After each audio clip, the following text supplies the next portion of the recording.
Every single day, you do things for your cat. You feed them, you call their name, you reach down to pet them when they walk by. And you assume they know. But here's what most cat owners never find out. The gestures that feel like love to us are often invisible to them. Some things you do every day, thinking you're being a great owner, are actually pushing your cat further away. These 7 habits take less than a minute each, but once you start, your cat won't just tolerate you. They'll choose you. Stay until the end, because the last one will change the way you touch your cat forever. Most people assume the way they talk to their cat doesn't really matter.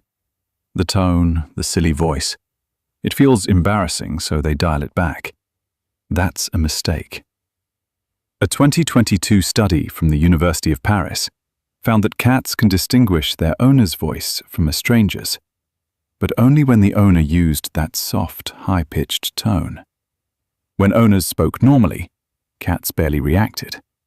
The moment they switched to that warm, gentle voice, their cats perked up, turned their heads, moved closer. That voice isn't embarrassing. That voice tells your cat, "You are safe with me."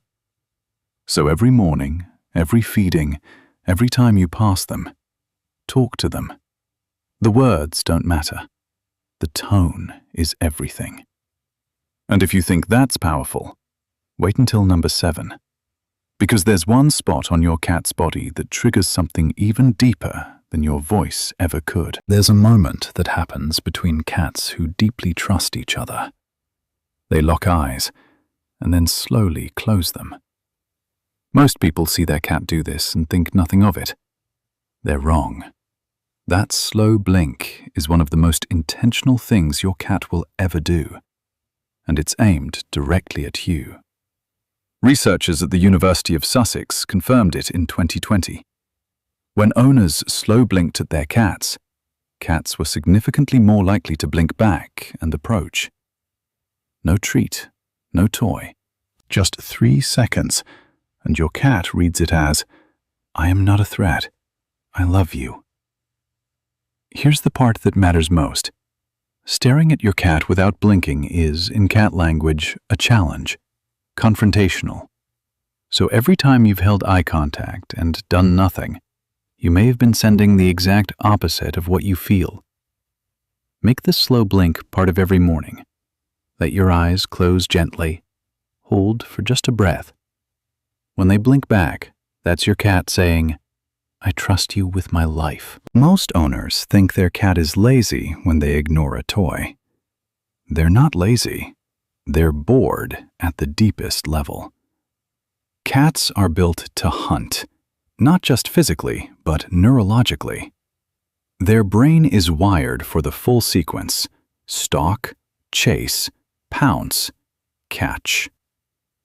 When you wave a toy back and forth at the same speed, you skip every step that makes play feel real. Make it feel like prey instead. Drag it away. Let it vanish behind a corner.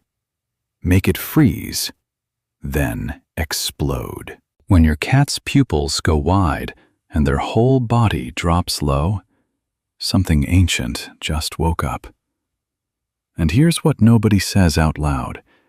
A cat who gets a real hunt every day becomes calmer, more affectionate, more bonded, because you become the source of their deepest instinct being fulfilled. That's not play. That's love, in a language your cat was born speaking. What if the most powerful thing you could do for your cat every day required absolutely nothing from you? Most people think bonding means action, petting, playing, engaging. So when they sit on the couch while their cat is across the room, they feel like nothing is happening. Something enormous is happening. Your cat is watching.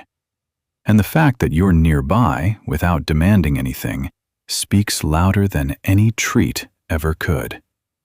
In the wild, cats only rest near others they fully trust. They don't cuddle like dogs.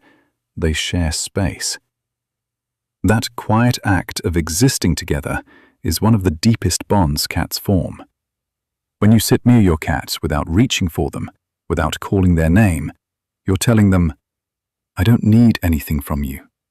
I just want to be here." For a cat, that is everything. Try it tomorrow. Do whatever you normally do. Just let them exist near you with zero pressure. The distance gets smaller over time, not because you asked, because they chose you. And in the world of cats, being chosen is the highest form of love there is. Think about how you greet your cat when you walk into a room. If you reach down and start petting them right away, you've been skipping the one step your cat has been waiting for you to learn. Cats don't process the world through sight first.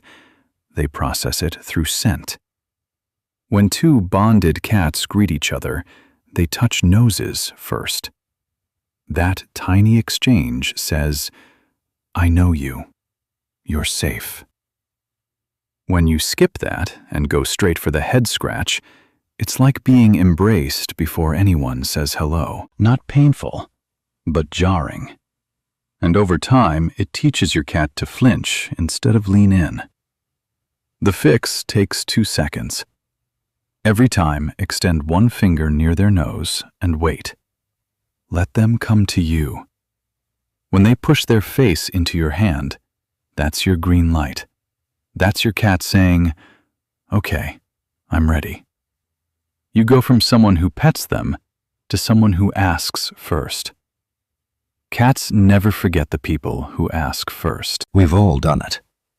The cat is curled into that perfect little ball, completely peaceful, and something in you just needs to hold that right now. It feels like love. To your cat, it feels like something else entirely. Cats sleep 12 to 16 hours a day because sleep is how their body heals and regulates everything. Deep sleep is when they are most defenseless, guard fully down, chosen that spot because they felt safe enough to disappear. When you lift them with no warning, their heart spikes, their claws come out, and even if they settle seconds later, something was registered. That spot is no longer as safe as they believed. Do this enough times, and your cat starts sleeping in harder places, under the bed, on top of shelves. They're not being antisocial. They're protecting the one thing they need most from the one person who keeps interrupting it. The habit here is the simplest on this list. When your cat is asleep, walk past them. That restraint is one of the most loving things you will ever do. Remember at the beginning when I said there's one spot that reaches deeper than your voice ever could? This is it. When bonded cats groom each other, they don't lick just anywhere. They focus almost entirely on one area, the base of the head, right between and behind the ears. That's the one place a cat can never reach alone. The only way they ever get touched there is by someone they trust completely. That's why this spot is different from everywhere else. The belly is vulnerable. The chin feels pleasant. But the space between the ears, that is family only. When a bonded cat grooms this spot, it releases oxytocin in both of them, not just the one being groomed, both. A bond that says, we belong to each other. You can trigger that same response. Every day, take a few seconds and gently stroke that spot with your fingertips, not scratching, slow, gentle, rhythmic, the same way another cat's tongue would move. Watch what happens. Their eyes will close, their body will soften, their purr will shift into something quieter and deeper than you've heard before. That's not comfort. That's your cat's brain releasing the exact same signal it releases for family. Tonight, when your cat finds you, when they choose the spot nearest to you, or slow blink from across the room, or press their small head into your hand. Remember that none of it is small to them. Every single one of those moments is a choice, and they keep choosing you.